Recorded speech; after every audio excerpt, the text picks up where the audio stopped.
नमस्कार, एस्ट्रो प्रभा में आप सभी का स्वागत है। आज मैं आप सभी के साथ में अपना कामाख्या देवी जाने का जो एक्सपीरियंस है वो शेयर करना चाहती हूँ, क्योंकि इसके बारे में मुझे सालों से पता था कि सबसे बड़ा जो शक्तिपीठ है वो कामाख्या देवी का है। और पिछले कई साल से मेरे मन में था कि मुझे जाना है, लेकिन संयोग नहीं था, या समझो कि मेरा वहाँ का इनविटेशन नहीं आया था अभी तक, कि माँ ने मुझे बुलाया नहीं था। और जो भी जाना हुआ तो वो भी एकदम से अचानक, जो मैंने कभी सोचा भी नहीं था कि मैं चली जाऊँगी ऐसे।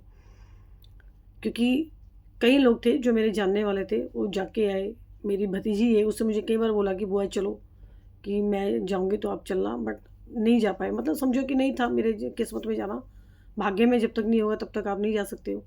जो भी शक्तिपीठ है या कोई भी इस तरह की धार्मिक जो जगह है, कहते हैं ना कि जब तक हमारा बुलावा ना आए तो हम नहीं जा सकते हैं।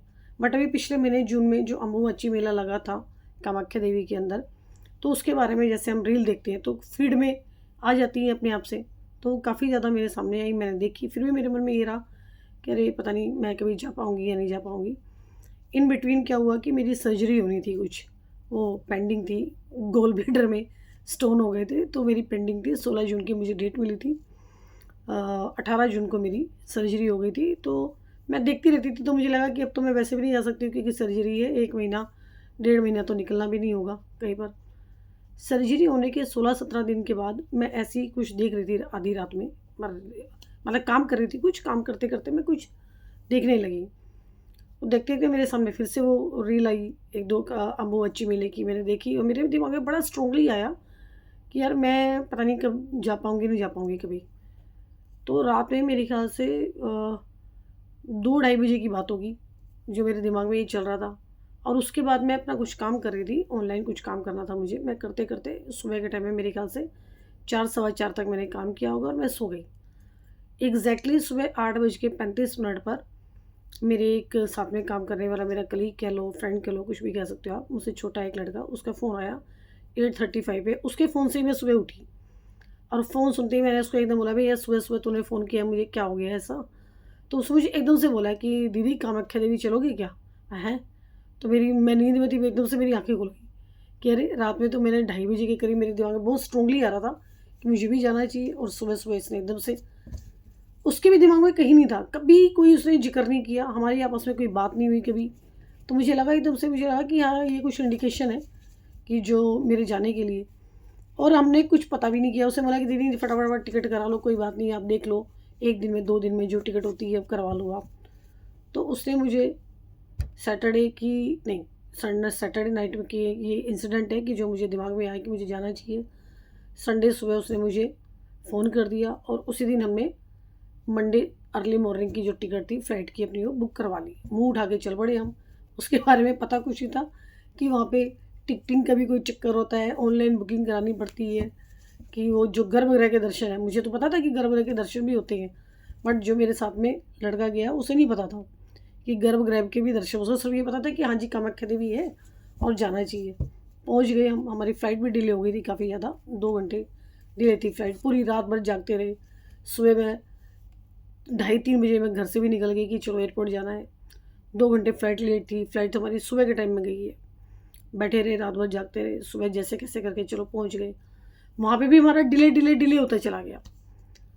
तो हम पहुँच गए थे मेरे ख़्याल से 11, साढ़े 11, 12 बजे के करीब हम पहुँच गए थे। फ़्लाइट डिले हो गई थी। उसके बाद भी हमारा कुछ ना कुछ डिले होता चला गया।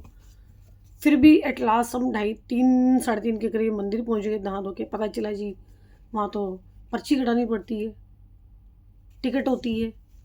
तब मुझे पता ही नहीं था।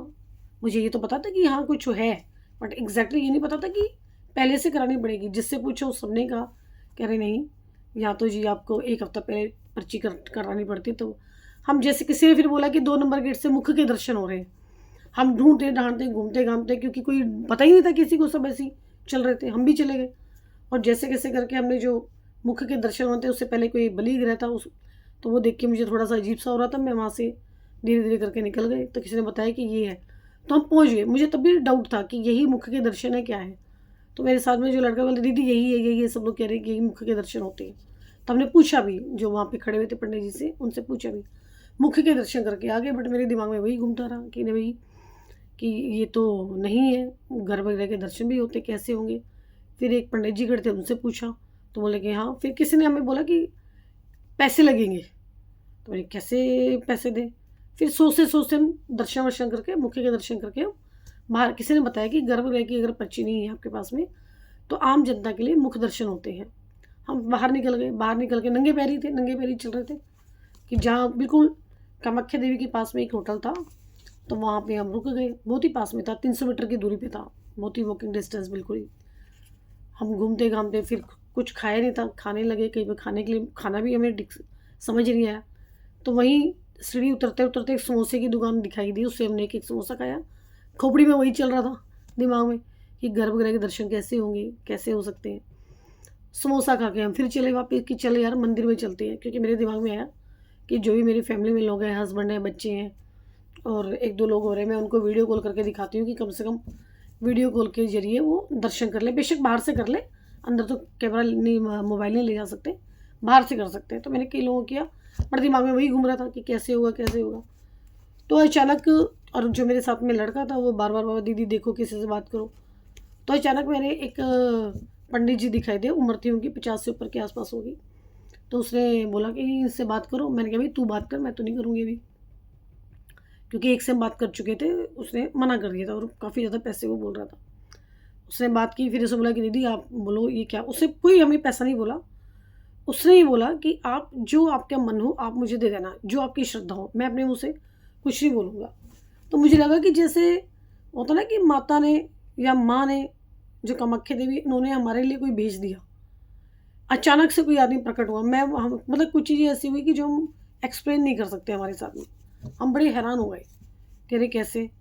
तो उन्होंने बहुत अच्छे से हमें दर्शन भी करवाए, गर्भगृह के दर्शन जैसे होते हैं बहुत अच्छे से हमारे। मतलब मुझे बार बार ये लग रहा है कि देखो मैं इतने सालों से सोच रही थी, और जब तक हमारा कुछ, जैसे होता है कोई हाथ पकड़ के किसी ने बुला लिया हो खींच के। क्योंकि मेरे साथ में जो मेरा फ्रेंड था, उसको भी नहीं पता था, उसे पता नहीं कैसे बोलते कि पता नहीं मेरे दिमाग में 2 मिनट के लिए आया, पता नहीं कैसे कामाख्या देवी को, और मैंने आपको फ़ोन कर दिया। और मैंने भी एकदम से ठीक है चलते हैं, टिकट विकट फटाफट करवाई आने जाने की। मंडे सुबह सुबह चले गए और ट्यूसडे शाम तक हम वापस भी आ गए। गर्भगृह के दर्शन भी बहुत अच्छे से किए। आसपास के जो मंदिर थे, बगलामुखी मंदिर है, कि फिर हमने देखा कि कामाख्या देवी के आसपास में ही 10 महाविद्याओं के मंदिर है, फिर उनके सुबह दर्शन किए। मतलब सब बड़ा ऐसे लगा जैसे कि जैसे कोई हमें थोड़ी सी रुकावट के साथ है हमारा काम किसी ने बना दिया। मतलब मैं एक्सप्लेन नहीं कर सकती मैं उस चीज़ को कि किस तरह से हमें कोई मिला, किस तरह से हमारे दर्शन हो गए, कैसे हम बिना सोचे समझे चले गए कि हाँ जी जाना है जाना है जाना है, बस कि हाँ कह रही कि ये तो जाना है। और सच में मुझे लगा कि जैसे उस लड़के को, जैसे किसी ने मुझे फ़ोन करने के लिए ही भेज दिया सुबह सुबह, वरना मेरे दिमाग में नहीं आता। रात में मैं बहुत स्ट्रांगली सोच के सो गई और सुबह सुबह उसका फ़ोन आ गया। तो ये मुझे बड़ा, मतलब एक मेरा बहुत ही अच्छा एक्सपीरियंस जिसे कह सकते हैं ना, वो रहा है। और वहाँ, और सबसे जो अच्छी बात मुझे वहाँ लगी, और जो मतलब मुझे लगा कि हाँ कुछ ना कुछ भयंकर एनर्जी है वहाँ पर, कि बलि गृह में चलो ठीक है, जिनकी मन्नत पूरी हो जाती है बलि देते हैं, सबका अपना अपना सोचने का तरीका है। लेकिन वहाँ पे कई लोग बलि, ऐसे नहीं कि बलि पूरी तरह से दे रहे थे।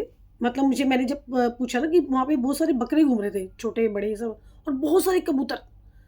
मंदिर का जो ऊपर का जो हिस्सा है, बाहरी हिस्सा है, नीचे की तरफ ऊपर की तरफ जहाँ कबूतरों को जगह मिलती है वहीं वो बैठे हुए थे, भीगे हुए थे, उड़ नहीं रहे थे।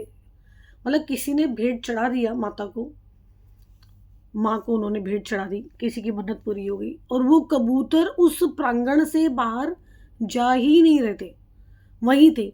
छोटी छोटी जगह किसी को मिल गई वहाँ घुस गए। मैंने बड़े ध्यान से देखा सबको, कोई नीचे कोई ऊपर, जहाँ मंदिर के आसपास कुछ जगह मिल गई, जो मंदिर का टॉम्ब होता है ऊपर की तरफ बना हुआ, वहाँ सब बैठ गए, ऊपर नीचे कोनों कोनों में घुस के। कोई नहीं उड़ रहा था।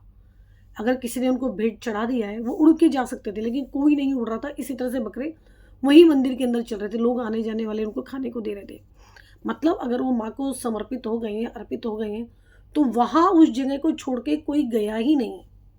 ये बड़ी हैरान करने वाली बात थी। तो मतलब बहुत सारी चीज़ें ऐसी थी जो, जैसे मैंने बोला कि हम एक्सप्लेन नहीं कर सकते। एक दो चीज़ें और थी जो मैं नहीं एक्सप्लेन कर सकती, बट मुझे लगा कि सच में वहाँ पे कुछ ना कुछ शक्ति तो है। हम तो खैर आम आदमी हैं, मैं तो बिल्कुल ही अपने आप को बिल्कुल आम आदमी समझती हूँ।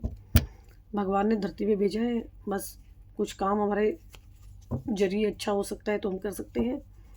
बट वहाँ का जो एक्सपीरियंस था बहुत ही अलग और बहुत ही अच्छा रहा है कि किस तरह से मैं सिर्फ सोच सोच के रह गई इतने सालों से, और अचानक से जैसे किसी ने भेज दिया कि चलो भी तुम्हारा दर्शन करने का टाइम आ गया।